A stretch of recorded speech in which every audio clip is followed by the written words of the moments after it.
close your eyes and let your mind drift. Before pyramids rose in Egypt, before the temples of Greece and the legions of Rome, there was another world, older, quieter, yet filled with beginnings. A land between two rivers, the Tigris and the Euphrates, a place the ancients called Sumer, Akkad, Babylon, Assyria. Today, we call it Mesopotamia, the cradle of civilization. Here, cities first grew from mud and reeds.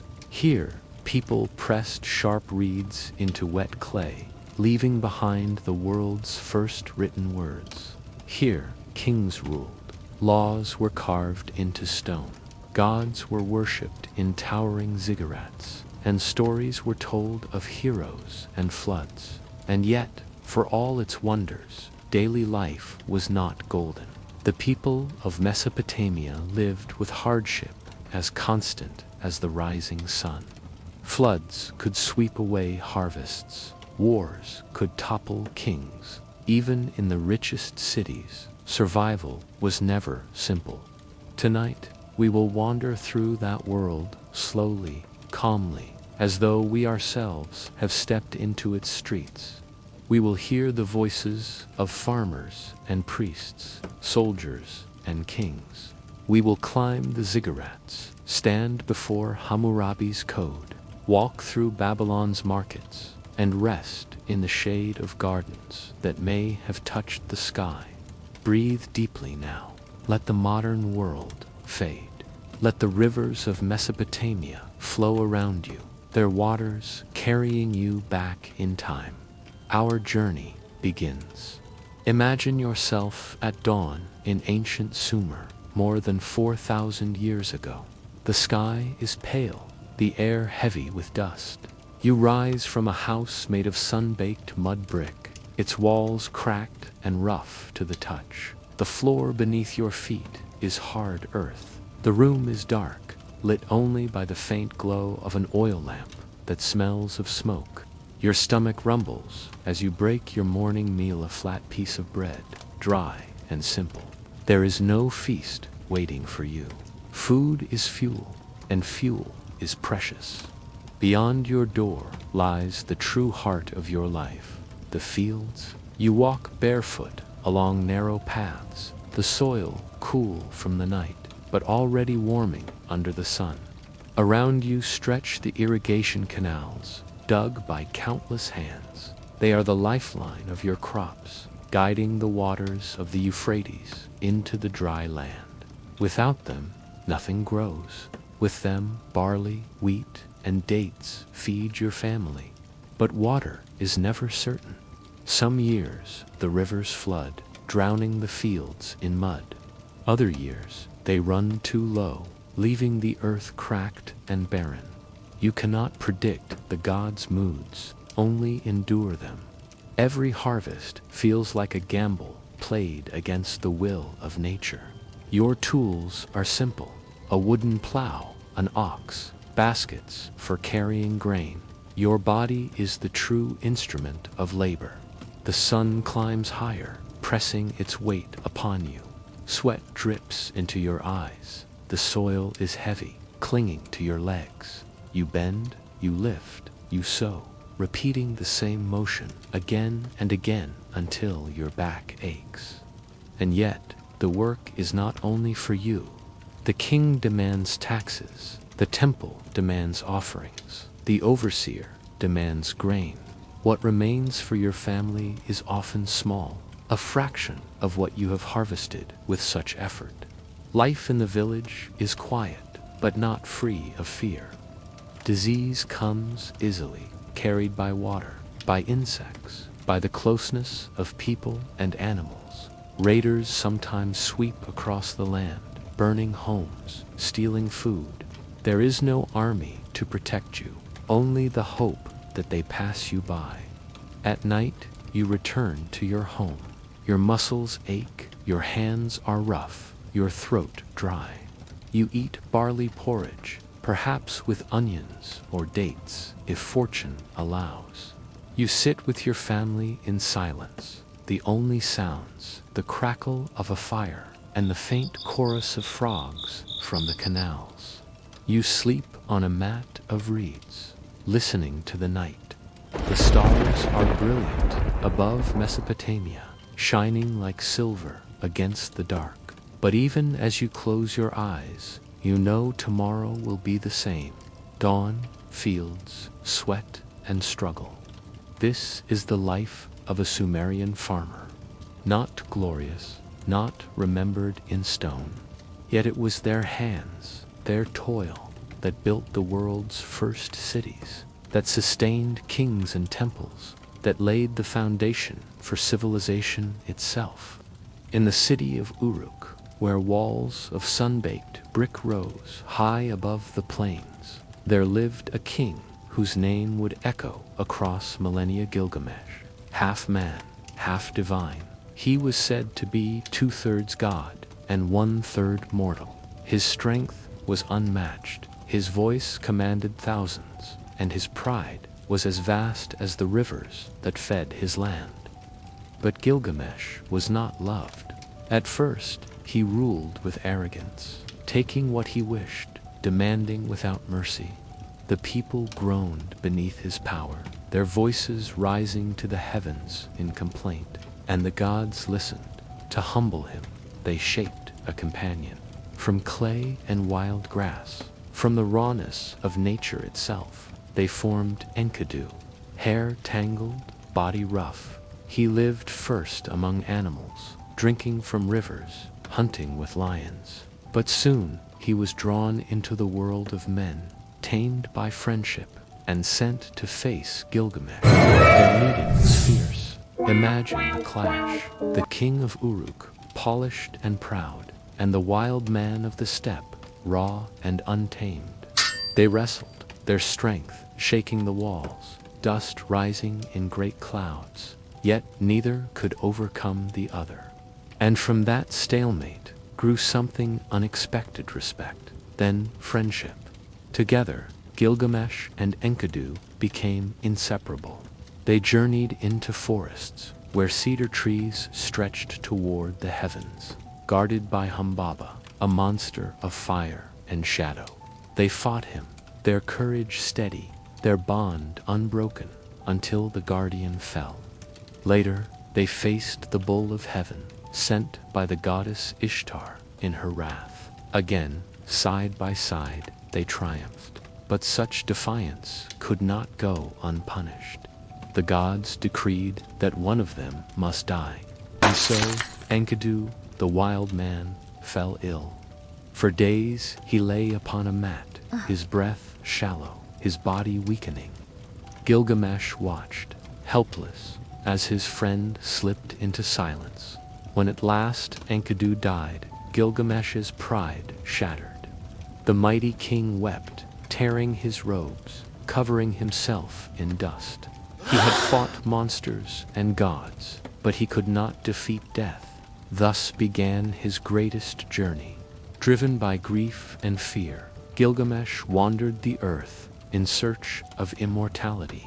He crossed mountains where scorpion men guarded the gates of the sun.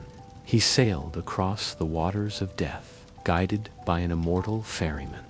At last, he found Utnapishtim, survivor of the great flood, who told him the secret of everlasting life. But the gift slipped from his hands. A serpent stole the plant of youth, vanishing into the waters. Gilgamesh returned to Uruk, yet in that emptiness lay wisdom. He could not escape death, but he could build, create, and leave behind walls and stories that would endure. The Epic of Gilgamesh is the oldest tale we know, pressed into clay with the wedge-shaped marks of cuneiform. It is a story of friendship, grief, and the search for meaning. A story not only of gods and kings, but of the human heart. Now imagine the city of Uruk at dusk. The great walls glow red in the fading sun. The Euphrates glimmers nearby. Within the palace, the king sits quietly, no longer proud, but thoughtful, his eyes on the horizon. He knows his time will pass, as all time does. But his story, etched in clay, will remain waiting, whispering, carrying across thousands of years to reach us even now.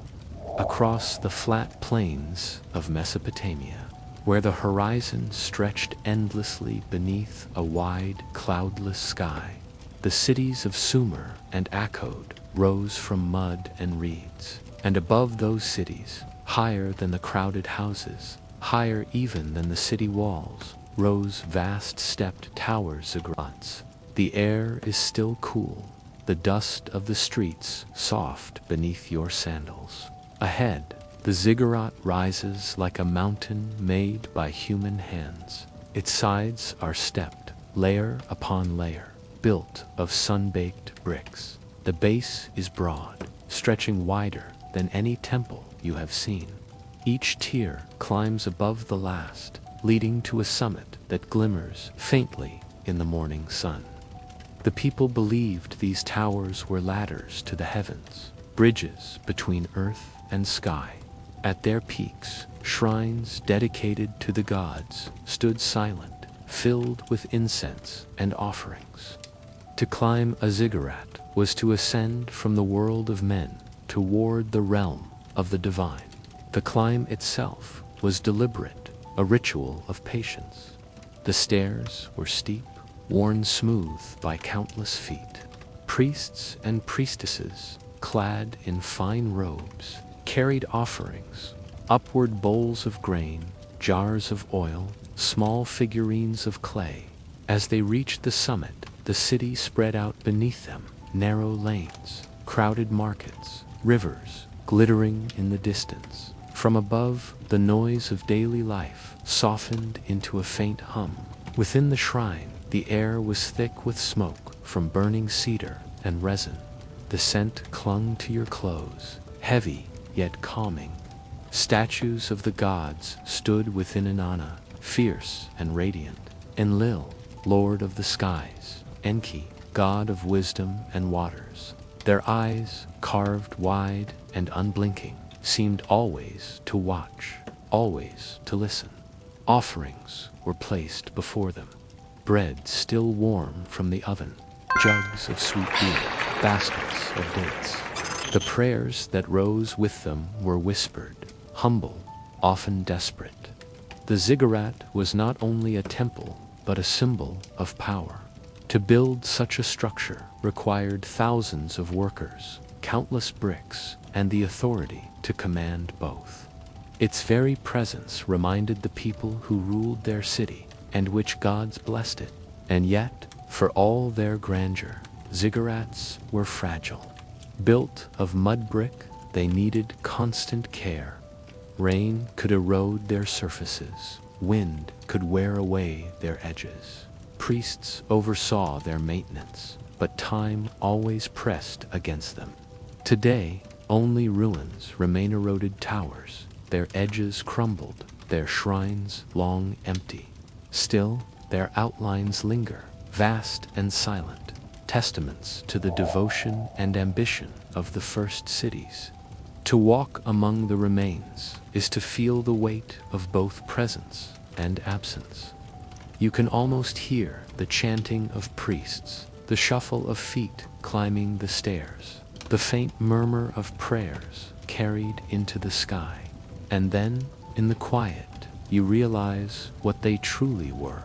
Not only houses for the gods, but mirrors of human longing for connection, for protection, for meaning beyond the fragile span of mortal life.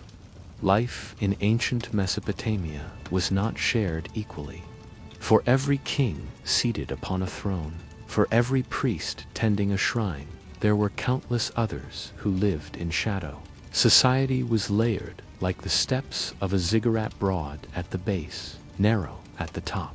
At the summit were the kings. Imagine the palace, thick walls of baked brick, courtyards filled with carved statues, guards standing silently with spears in hand. The king was more than a ruler.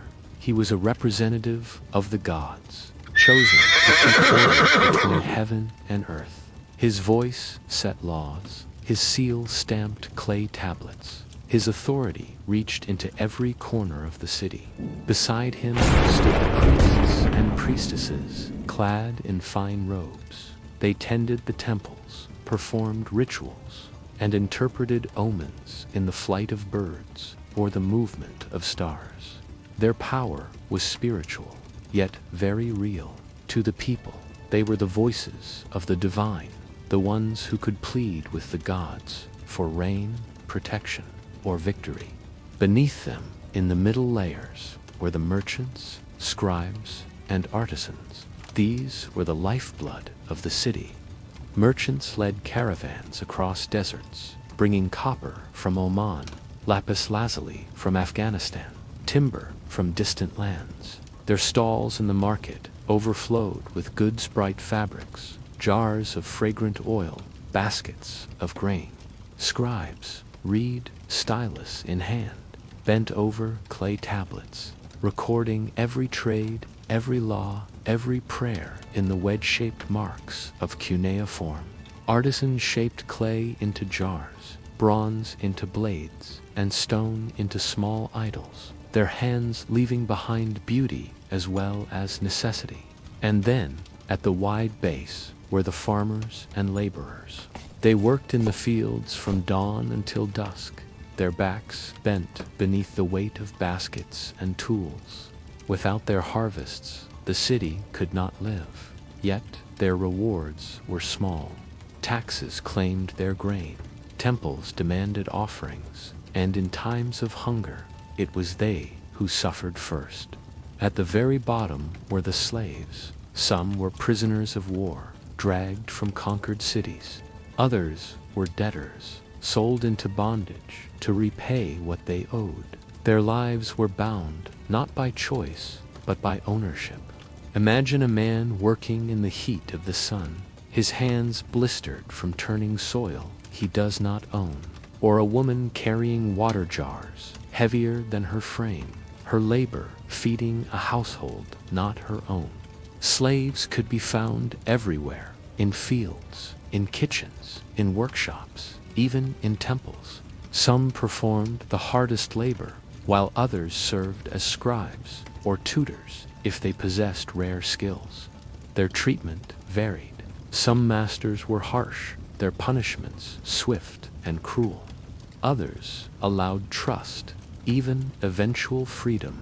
For a few, manumission was possible release from bondage, the chance to live as a freed person. But for most, slavery was a life without escape, an endless cycle of work and obedience.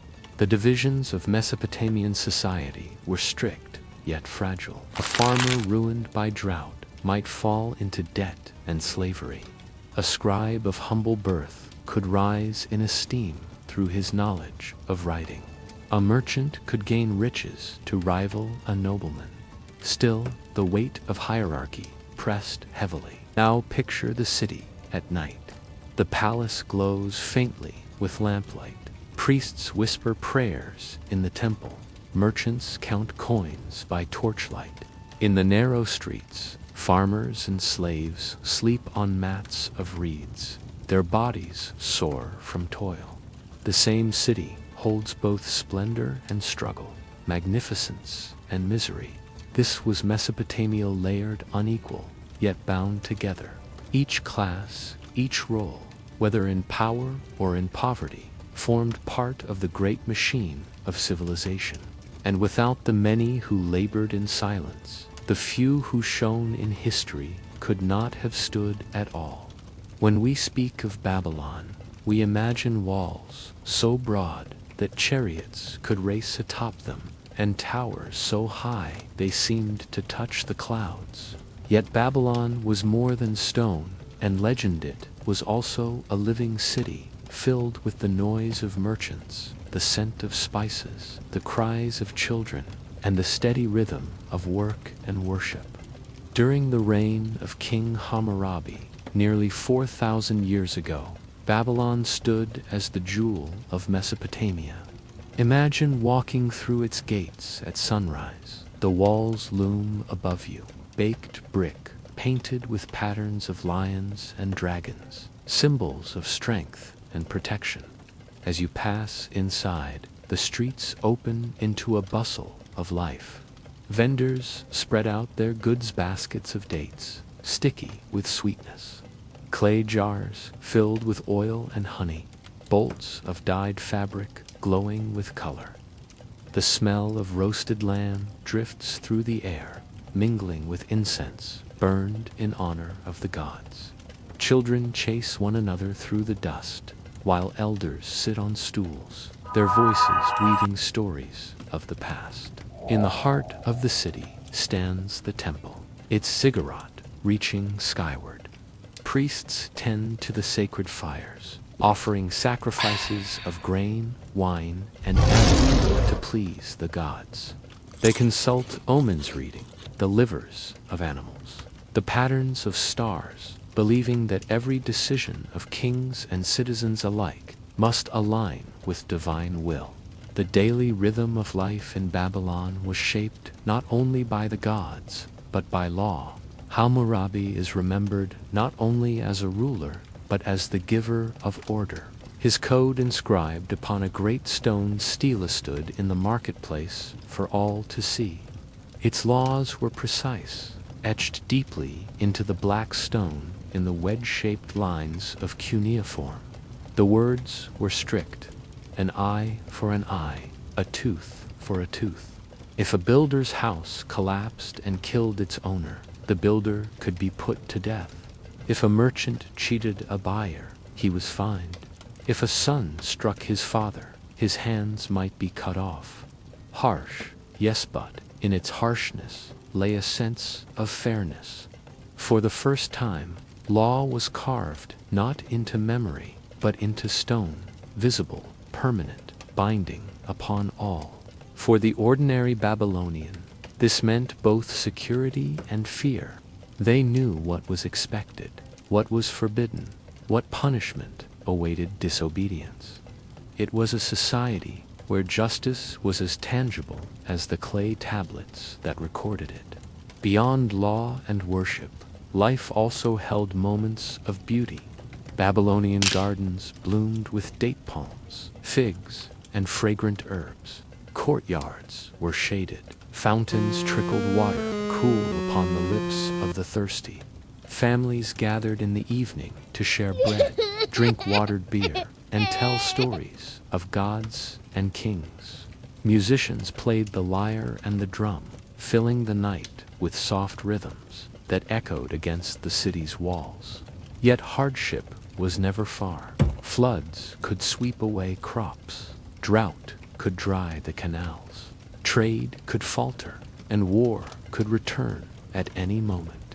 Babylon was strong, but its people still lived under the same uncertainty that all Mesopotamians carried. The knowledge that fortune was fragile and the gods will unknowable. Picture now the city at dusk, the streets quiet as stalls are shuttered, the scent of smoke rising from countless hearths. The ziggurat glows faintly in the torchlight, its summit vanishing into the darkening sky. Somewhere within the palace, Hammurabi himself sits, a tablet in his hand, conferring with scribes, deciding matters of law. And all around him, thousands sleep, their dreams carried on the warm night air. Beneath the watch of walls they built, within the order his code preserved. In the heart of Babylon, within a courtyard open to the sun, stood a great stone pillar, taller than a man, dark and gleaming, with the polish of countless hands that brushed against it. Upon its surface were carved hundreds of lines of text, the first great code of laws, set not in memory or song, but in stone. This was the legacy of Hammurabi, king of Babylon. Imagine approaching it. The top of the stele shows a carving, Hammurabi himself, standing before Shamash, the sun god and the divine lord of justice. The god extends to him a staff and a ring, the symbols of authority. It was not Hammurabi who invented law, the image proclaimed, but the gods who bestowed it upon him. His role was to guard and deliver it to the people. The laws beneath were many, nearly 300 in all, etched deeply in the wedge-shaped lines of cuneiform. They touched every corner of life, marriage, and family, trade and property, crime and punishment. Their language was precise, unyielding, sometimes harsh. If a man puts out the eye of another man, his eye shall be put out. If a builder constructs a house, and the house collapses and kills the owner, the builder shall be put to death. If a son strikes his father, his hands shall be cut off. The punishments may sound severe to us, but to the people of Babylon they carried meaning. They made the rules of life visible, clear, and shared by all. No longer was justice only in the hands of the strong or the whims of the rulers. It was written, fixed, something anyone could point to. There was also balance within it. If a nobleman injured another nobleman, the punishment was equal, an eye for an eye, a tooth for a tooth. But if he harmed a commoner, the penalty was often a fine of silver. And if the victim was a slave, the value was paid to the master. Justice in Babylon still reflected the layers of society. Equality existed, but only within one's class. The code reached into family life as well. It declared how marriages were arranged, how property was divided, how widows and orphans were to be protected. It outlined rules for adoption, inheritance, and even divorce. In its strictness, there was also order guidelines for the tangled web of daily life. Merchants lived by it too. Contracts for trade, for lending and borrowing, for the transport of goods across rivers and deserts were all bound to Hammurabi's laws. A scribe would inscribe the terms upon a clay tablet, seal it with a cylinder stamp, and keep it safe in temple archives. To break such an agreement was to break the order of the king and the gods themselves. The stele stood in a public place where all could see it, though only scribes could read it. Still, its presence alone carried power. It reminded every Babylonian, rich or poor, that there was a law above them all, carved into stone, eternal as the gods who had given it. Picture it at dusk, the courtyard quiet, the stele looming in the torchlight. Its carvings cast long shadows upon the ground. A child, holding his father's hand, looks up at the image of Hammurabi, receiving the staff of justice, and though he cannot read the words, he feels their weight. The code does not simply command obedience, it whispers of order, of balance, of the fragile attempt of humankind to shape fairness in an uncertain world. Hammurabi's code was not perfect. It was stern, unequal, sometimes merciless, but it was a beginning, a moment when justice moved from the shifting memories of men into the permanence of stone. And though Babylon has fallen, the idea endures that laws, written and shared, can bind a people together across generations. As centuries passed, the lands of Mesopotamia shifted from one empire to another, that entire cities surrendered at the mere sound of their approach. Imagine the city of Nineveh at its height. The walls stretch wide and tall, carved reliefs adorning the gates. Within the palace, massive halls open before you, their walls covered with images of kings in triumph. You see chariots pulled by galloping horses, archers drawing their bows, soldiers advancing in tight formation. The images are not delicate art, but proclamations of power. The Assyrian kings believed themselves chosen by the gods to expand their dominion. Their duty was conquest, and they pursued it with tireless will. The armies they commanded were among the most organized of their age. Infantry carried spears and shields, archers rained arrows from behind their lines, while chariots thundered across the battlefield, their wheels striking sparks against the earth. Later, they even used iron weapons, stronger than the bronze of their neighbors. Ladders rose against the walls, shields locked overhead in a roof of bronze and wood to guard against arrows and stones. The sound would have been overwhelming. Drums beating, horns blaring, the crash of rams against heavy gates. Few cities could resist for long. For the common soldier, life was harsh. Campaigns stretched for months, even years, through deserts, mountains, and forests. Supplies were carried in great trains, but hunger and fatigue were constant companions. Yet discipline held them together. To fight for the Assyrian king was not a choice, it was duty, sealed by fear and loyalty alike.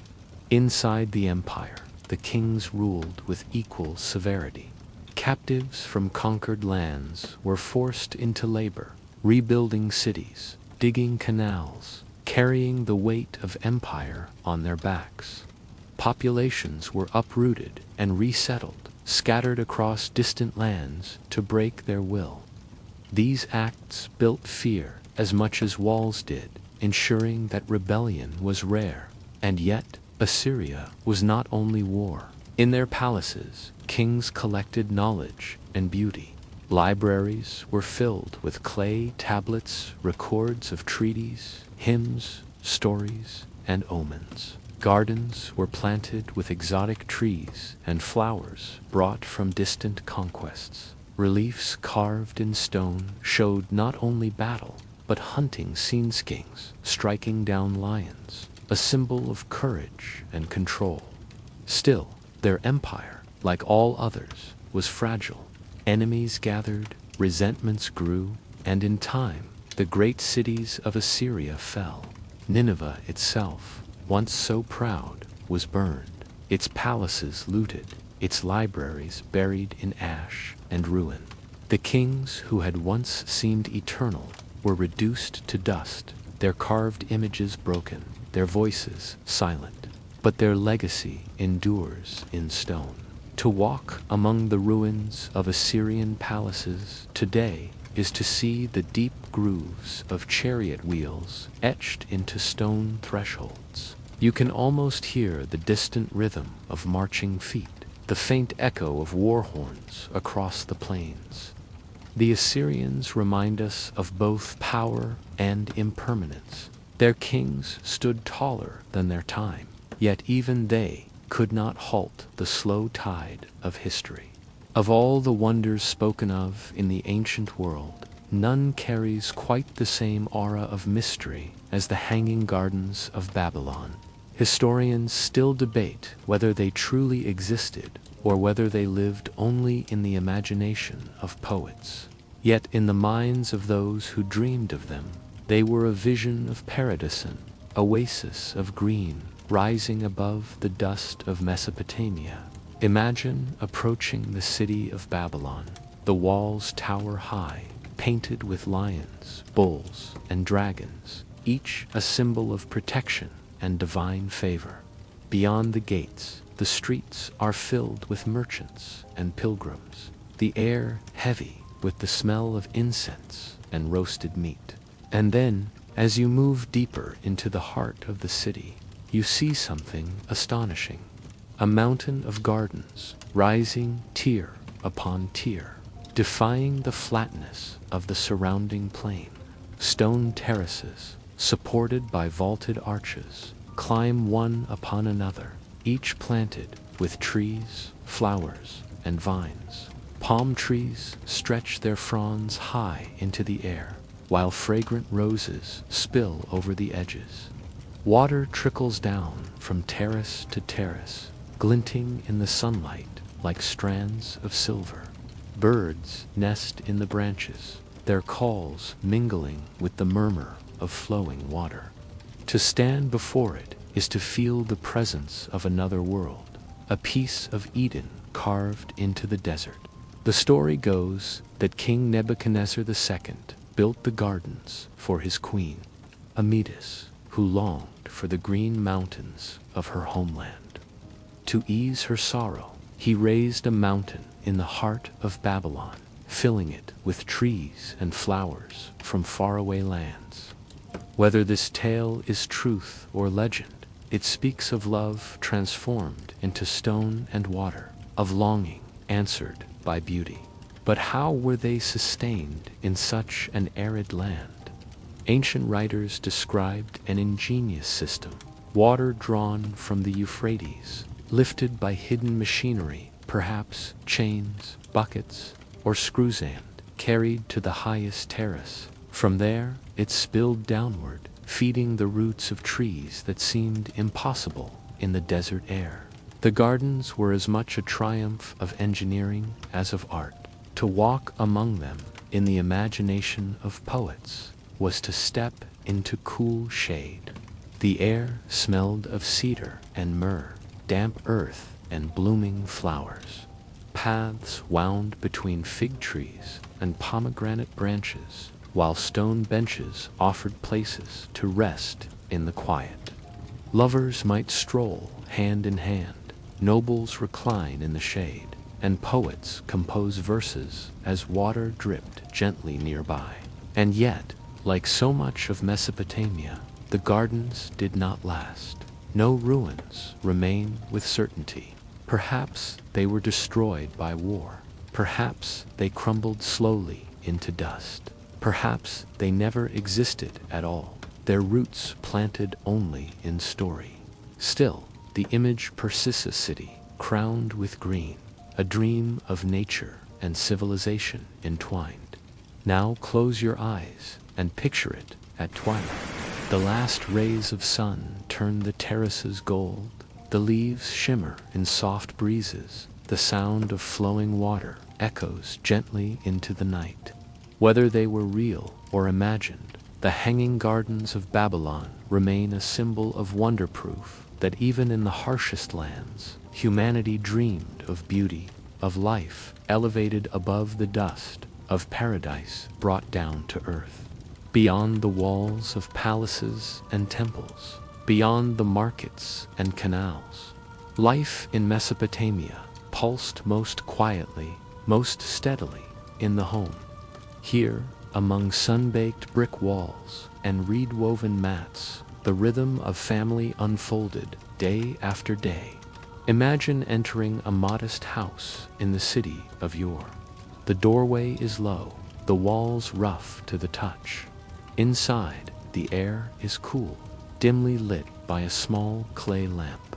The rooms are arranged around a simple courtyard where a clay oven smolders, its smoke drifting upward through an opening in the roof.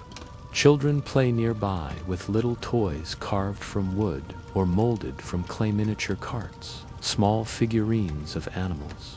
Their laughter mingles with the soft clatter of pots and the murmur of voices.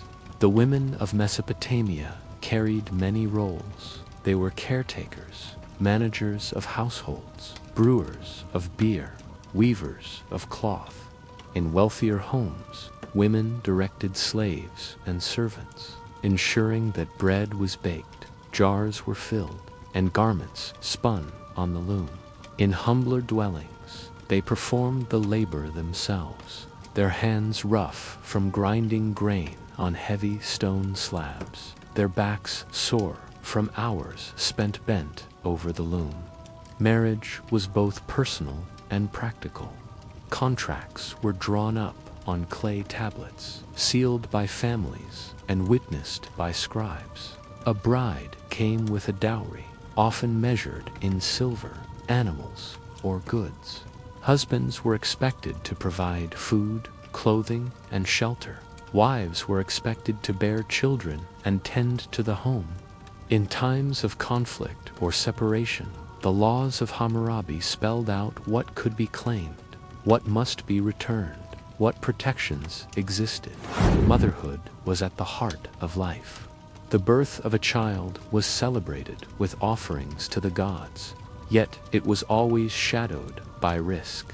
Midwives assisted, their knowledge passed down through generations, but sickness and danger lingered.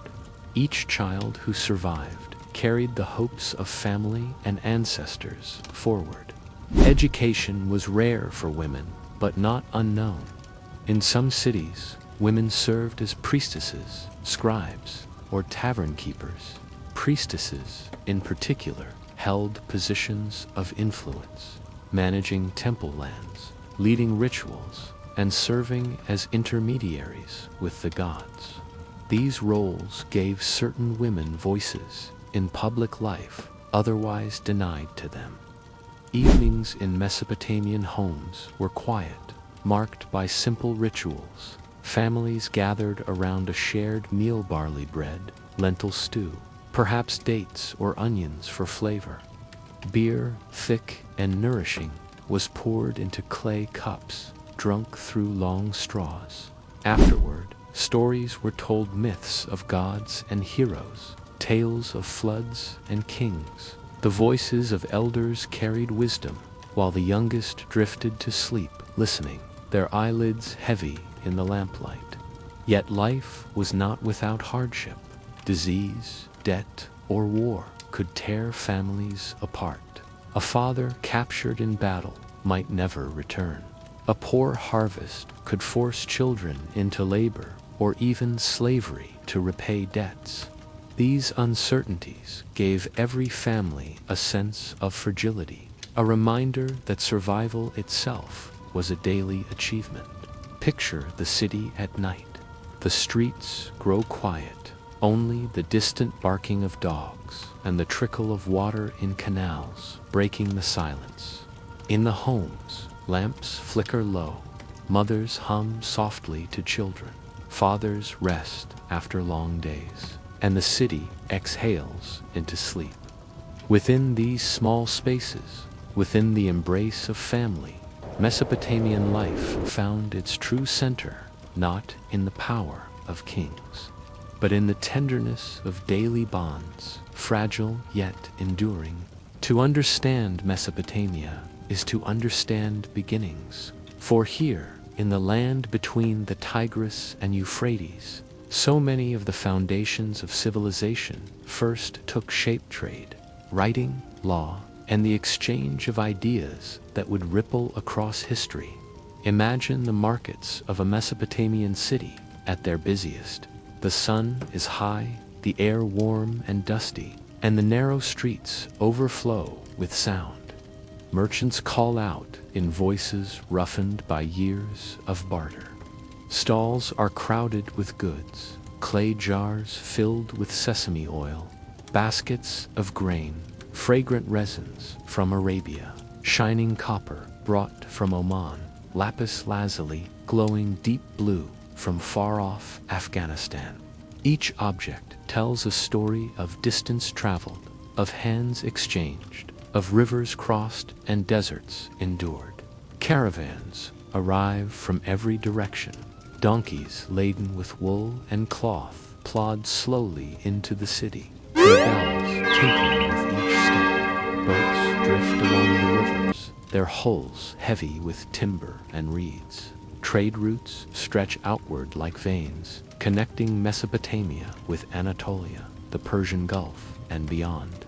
In this exchange, not only goods moved, but knowledge songs, stories, and skills passed from people to people. Amid this bustle sits a figure bent over a clay tablet, a scribe in his hand, a reed stylus sharpened to a point. He presses it carefully into the soft clay, each stroke forming the wedge-shaped marks of cuneiform. Here is another beginning the written word. At first, these tablets recorded numbers, grain owed, animals traded, taxes paid, but soon they grew into more: contracts, hymns, myths, prayers, all preserved in clay. It was in this script that the Epic of Gilgamesh was recorded, that laws were carved, that kings declared their victories. Writing gave permanence to memory, a voice that endured beyond the living breath.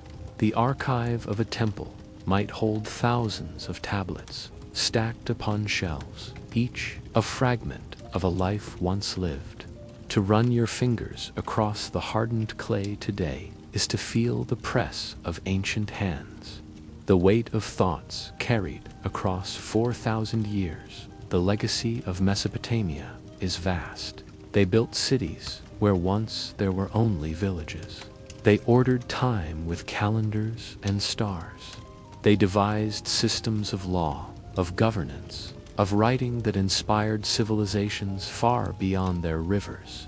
Even as their empires fell, Sumer, Akkad, Babylon, Assyria, their ideas endured. The very concept of the written record, of structured law, of the city itself, flows from their beginnings. Now, as night falls across the plains, picture a caravan leaving the city gates. The stars are rising, brilliant against the dark. The donkeys plod steadily forward, their loads swaying with each step. Behind them, the ziggurat glows faintly in torchlight, a silent watchtower against the endless sky. In the distance, the rivers shimmer like silver ribbons, carrying water, life, and memory through the cradle of civilization. Mesopotamia has long since faded, its bricks crumbled, its cities buried beneath layers of dust and time. Yet its legacy lingers in every contract signed, in every law enforced, in every story written and preserved. It whispers, still, gentle, and unbroken, reminding us of where humanity first gathered, first dreamed, first began to shape the world we live in today. And so, our journey through Mesopotamia comes to a gentle close. We have walked among its farmers, bent beneath the sun. We have stood beside kings who carved their power into stone. We have climbed ziggurats, wandered through markets, listened to laws etched in clay, and dreamed of gardens that may have touched the heavens. Mesopotamia was not a single city, nor a single people. It was a tapestry woven of many threads: Sumerians, Akkadians, Babylonians, Assyrians. Each left their mark upon the land, and together they shaped something larger than themselves. The first great story of civilization. As you rest now, let your mind drift back to those quiet nights along the rivers. Picture the Tigris flowing softly under the stars, its waters carrying the reflections of flickering torches and the faint murmur of voices long since gone. Hear the hush of reeds swaying in the breeze, the slow creak of a boat moving downstream, the steady rhythm of life unfolding thousands of years ago. These people, though distant, were not so different from us. They loved, they feared, they dreamed. They sought order in chaos, meaning in struggle, beauty in hardship. Their world has crumbled into dust, yet their voices remain pressed into clay, whispered through time, waiting quietly for us to listen. Now, as you close your eyes, let those voices fade into silence. Let the weight of history slip away, leaving only calm, only stillness. Sleep, like the rivers of Mesopotamia, flows gently onward, carrying you into a night of rest and peace.